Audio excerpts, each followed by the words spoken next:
आयुधौम्य के दूसरे शिष्य का नाम था उपमन्यु। आचार्य ने उसे यह कहकर भेजा कि बेटा तुम गौओं की रक्षा करो। आचार्य की आज्ञा से वह गाय चराने लगा। दिन भर गाय चराने के बाद सायंकाल आचार्य के आश्रम पर आया और उन्हें नमस्कार किया। आचार्य ने कहा, बेटा तुम मोटे और बलवान दिख रहे हो, खाते पीते क्या हो? उसने कहा, आचार्य मैं भिक्षा मांगकर खा पी लेता हूँ। आचार्य ने कहा, बेटा मुझे निवेदन किए बिना भिक्षा नहीं खानी चाहिए। उसने आचार्य की बात मान ली। अब वह भिक्षा मांगकर उन्हें निवेदित कर देता और आचार्य सारी भिक्षा लेकर रख लेते। वह फिर दिन भर गाय चराकर संध्या के समय गुरुगृह में लौट आता और आचार्य को नमस्कार करता। एक दिन आचार्य ने कहा, बेटा मैं तुम्हारी सारी भिक्षा ले लेता हूँ, अब तुम क्या खाते पीते हो? उपमन्यु ने कहा, भगवन मैं पहले भिक्षा आपको निवेदित करके फिर दूसरी मांग कर खा पी लेता हूँ। आचार्य ने कहा, ऐसा करना अंतेवासी के लिए अनुचित है। तुम दूसरे भिक्षार्थियों की जीविका में अड़चन डालते हो और इससे तुम्हारा लोभ भी सिद्ध होता है। उपमन्यु ने आचार्य की आज्ञा स्वीकार कर ली और फिर वह गाय चराने चला गया। संध्या समय वह पुनः गुरुजी के पास आया, उनके चरणों में नमस्कार किया। आचार्य ने कहा, बेटा उपमन्यु मैं तुम्हारी सारी भिक्षा ले लेता हूँ, दूसरी बार तुम मांगते नहीं, फिर भी तुम खूब हट्टे-कट्टे हो, अब क्या खाते पीते हो?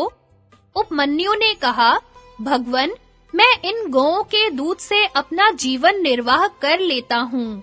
आचार्य ने कहा, बेटा मेरी आज्ञा के बिना गौओं का दूध पी लेना उचित नहीं है। उसने उनकी वह आज्ञा भी स्वीकार की और फिर गौएं चराकर शाम को उनकी सेवा में उपस्थित होकर नमस्कार किया। आचार्य ने पूछा, बेटा तुमने मेरी आज्ञा से भिक्षा की तो बात ही कौन, दूध पीना भी छोड़ दिया, फिर क्या खाते पीते हो? उपमन्यु ने कहा, भगवन ये बछड़े अपनी माँ के थन से दूध पीते समय जो फेन उगल देते हैं वही मैं पी लेता हूँ। आचार्य ने कहा, राम राम, ये दयालु बछड़े तुम पर कृपा करके बहुत सा फेन उगल देते होंगे। इस प्रकार तो तुम उनकी जीविका में अड़चन डालते हो, तुम्हें वह भी नहीं पीना चाहिए। उसने आचार्य की आज्ञा शिरोधार्य की। अब खाने पीने के सभी दरवाजे बंद हो जाने के कारण भूख से व्याकुल होकर उसने एक दिन आक के पत्ते खा लिए। उन खारे, तीते, कड़वे, रूखे और पचने पर तीक्ष्ण रस पैदा करने वाले पत्तों को खाकर वह अपने आंखों की ज्योति खो बैठा। अंधा होकर वन में भटकता रहा और एक कुएं में गिर पड़ा। सूर्यास्त हो गया, परंतु उपमन्यु आचार्य के आश्रम पर नहीं आया। आचार्य ने शिष्यों से पूछा, उपमन्यु नहीं आया? शिष्यों ने कहा, भगवन वह तो गाय चराने गया है। आचार्य ने कहा, मैंने उपमन्यु के खाने पीने के सभी दरवाजे बंद कर दिए हैं, इससे उसे क्रोध आ गया होगा, तभी तो अब तक नहीं लौटा। चलो उसे ढूंढें। आचार्य शिष्यों के साथ वन में गए और जोर से पुकारा, उपमन्यु तुम कहाँ हो? आओ बेटा। आचार्य की आवाज पहचान कर वह जोर से बोला, मैं इस कुएं में गिर पड़ा हूँ। आचार्य ने पूछा कि तुम कुएं में कैसे गिरे? उसने कहा, आक के पत्ते खाकर मैं अंधा हो गया और इस कुएं में गिर पड़ा। आचार्य ने कहा, तुम देवताओं के चिकित्सक अश्विनी कुमार की स्तुति करो, वे तुम्हारी आंखें ठीक कर देंगे। तब उपमन्यु ने वेद की ऋचाओं से अश्विनी कुमार की स्तुति की। उपमन्यु की स्तुति से प्रसन्न होकर अश्विनी कुमार उसके पास आए और बोले, तुम यह पुआ खा लो। उपमन्यु ने कहा, देववर आपका कहना ठीक है, परंतु आचार्य को निवेदन किए बिना मैं आपकी आज्ञा का पालन नहीं कर सकता। अश्विनी कुमारों ने कहा, पहले तुम्हारे आचार्य ने भी हमारी स्तुति की थी और हमने उन्हें पुआ दिया था। उन्होंने तो उसे अपने गुरु को निवेदन किए बिना ही खा लिया था। सो जैसा उपाध्याय ने किया वैसा ही तुम भी करो। उपमन्यु ने कहा, मैं आप लोगों से हाथ जोड़कर विनती करता हूँ, आचार्य को निवेदन किए बिना मैं पुआ नहीं खा सकता। अश्विनी कुमारों ने कहा, हम तुम पर प्रसन्न हैं, तुम्हारी इस गुरु भक्ति से। तुम्हारे दांत सोने के हो जाएंगे, तुम्हारी आंखें ठीक हो जाएंगी और तुम्हारा सब प्रकार कल्याण होगा। अश्विनी कुमारों की आज्ञा के अनुसार उपमन्यु आचार्य के पास आया और सब घटना सुनाई। आचार्य ने प्रसन्न होकर कहा, अश्विनी कुमार के कथनानुसार तुम्हारा कल्याण होगा और सारे वेद और सारे धर्मशास्त्र तुम्हारी बुद्धि में अपने आप ही स्फुरित हो जाएंगे। आयुधोम्य का तीसरा शिष्य था वेद। आचार्य ने उससे कहा, बेटा, तुम कुछ दिनों तक मेरे घर रहो, सेवा शुश्रूषा करो, तुम्हारा कल्याण होगा। उसने बहुत दिनों तक वहां रहकर गुरु सेवा की। आचार्य प्रतिदिन उस पर बैल की तरह भार लाद देते और वह गर्मी सर्दी, भूख प्यास का दुख सहकर उनकी सेवा करता। कभी उनकी आज्ञा के विपरीत न चलता। बहुत दिनों में आचार्य प्रसन्न हुए और उन्होंने उसके कल्याण और सर्वज्ञता का वर दिया। ब्रह्मचर्य आश्रम से लौटकर वह गृहस्थाश्रम में आया। वेद के भी 3 शिष्य थे, परंतु वे उन्हें कभी किसी काम या गुरु सेवा का आदेश नहीं करते थे। वे गुरु ग्रह के दुखों को जानते थे और शिष्यों को दुख देना नहीं चाहते थे। एक बार राजा जन्मेजय और पौष्य ने आचार्य वेद को पुरोहित के रूप में वरण किया। वेद कभी पुरोहिती के काम से बाहर जाते तो घर की देखरेख के लिए अपने शिष्य उत्तंक को नियुक्त कर जाते थे। एक बार आचार्य वेद ने बाहर से लौटकर अपने शिष्य उत्तंक के सदाचार पालन की बड़ी प्रशंसा सुनी। उन्होंने कहा, बेटा, तुमने धर्म पर दृढ़ रहकर मेरी बड़ी सेवा की है।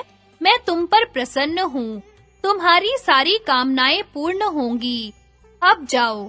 उत्तंक ने प्रार्थना की, आचार्य, मैं आपको कौन सी प्रिय वस्तु भेंट में दूं? आचार्य ने पहले तो अस्वीकार किया, पीछे कहा कि अपनी गुरुआनी से पूछ लो।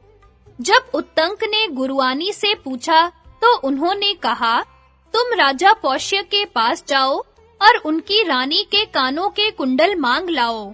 मैं आज के चौथे दिन उन्हें पहनकर ब्राह्मणों को भोजन परोसना चाहती हूँ। ऐसा करने से तुम्हारा कल्याण होगा, अन्यथा नहीं। उत्तंक ने वहां से चलकर देखा कि एक बहुत लंबा चौड़ा पुरुष बड़े भारी बैल पर चढ़ा हुआ है। उसने उत्तंक को संबोधन करके कहा कि तुम इस बैल का गोबर खा लो। उत्तंक ने ना कर दिया। वह पुरुष फिर बोला, उत्तंक, तुम्हारे आचार्य ने पहले इसे खाया है। सोच विचार मत करो, खा जाओ। उत्तंक ने बैल का गोबर और मूत्र खा लिया और शीघ्रता के कारण बिना रुके कुल्ला करता हुआ ही वहां से चल पड़ा। उत्तंक ने राजा पौष्य के पास जाकर उन्हें आशीर्वाद दिया और कहा कि मैं आपके पास कुछ मांगने के लिए आया हूँ। पौष्य ने उत्तंक का अभिप्राय जानकर उसे अंतःपुर में रानी के पास भेज दिया, परंतु उत्तंक को रनिवास में कहीं भी रानी दिखाई नहीं दी। वहां से लौटकर उसने पौष्य को उलाहना दिया कि अंतःपुर में रानी नहीं है। पौष्य ने कहा, भगवन, मेरी रानी पतिव्रता है, उसे उच्चिष्ट या अपवित्र मनुष्य नहीं देख सकता। उत्तंक ने स्मरण करके कहा कि हाँ, मैंने चलते-चलते आचमन कर लिया था। पौष्य ने कहा, ठीक है, चलते-चलते आचमन करना निषिद्ध है, इसलिए आप झूठे हैं।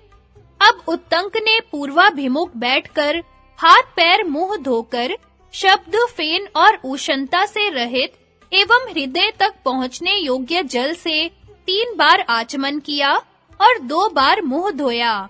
इस बार अंतःपुर में जाने पर रानी दिख पड़ी और उसने उत्तंक को सत्पात्र समझकर अपने कुंडल दे दिए। साथ ही यह कहकर सावधान भी कर दिया कि नागराज तक्षक ये कुंडल चाहता है, कहीं तुम्हारी असावधानी से लाभ उठाकर वह ले ना जाए।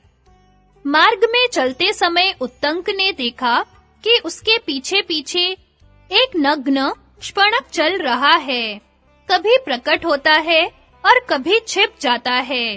एक बार उत्तंक ने कुंडल रखकर जल लेने की चेष्टा की, इतने ही में वह शपणक कुंडल लेकर अदृश्य हो गया। नागराज तक्षक ही उस वेश में आया था। उत्तंक ने इंद्र के व्रज की सहायता से नागलोक तक उसका पीछा किया। अंत में भयभीत होकर तक्षक ने उसे कुंडल दे दिए। उत्तंक ठीक समय पर अपनी गुरुआनी के पास पहुंचा और उन्हें कुंडल देकर आशीर्वाद प्राप्त किया। अब आचार्य से आज्ञा प्राप्त करके उत्तंक हस्तिनापुर आया।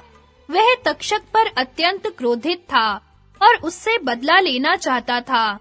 उस समय तक हस्तिनापुर के सम्राट जन्मेजय तक्षशिला पर विजय प्राप्त करके लौट चुके थे। उत्तंक ने कहा, राजन, तक्षक ने आपके पिता को डसा है। आप उससे बदला लेने के लिए यज्ञ कीजिए। कश्यप आपके पिता की रक्षा करने के लिए आ रहे थे, परंतु उन्हें उसने लौटा दिया। अब आप सर्प सत्र कीजिए और उसकी प्रज्वलित अग्नि में उस पापी को जलाकर भस्म कर डालिए।